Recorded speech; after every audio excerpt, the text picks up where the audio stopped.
Responding to Being Wronged, Proverbs 19:11. By Pastor John Frederickson. In the Internet article, How Do You Respond When Someone Has Offended You? Author Brian Ford refers to a deep hurt he experienced.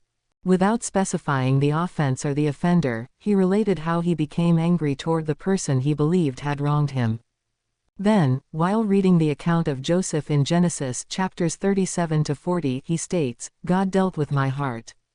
After being betrayed and sold into slavery, Brian concluded, if there was anyone that had just cause to be offended, it was Joseph. Yet, when reunited with his brethren years later, when he could have had them imprisoned, enslaved, or killed, Joseph chose forgiveness instead. This biblical example drew Brian away from the shores of bitterness and into the harbor of victorious forgiveness. Yes, there is a season for everything under the sun, and, sometimes, it is necessary to correct the wrong when we are offended. However, most of the time there are better options. We who claim the name of Christ can choose to have three primary positive responses when offended by a wrongdoer.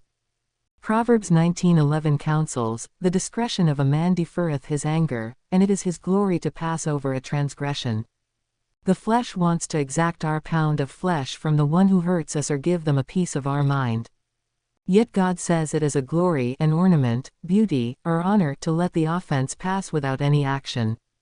Proverbs 17:14 gives us a wise motivation for not responding to an offense. The beginning of strife is as when one letteth out water, therefore leave off contention. The point here is, once open strife begins between two parties, it quickly becomes like raging waters released in a flood. It destroys those in its path and carries them to places they don't want to go.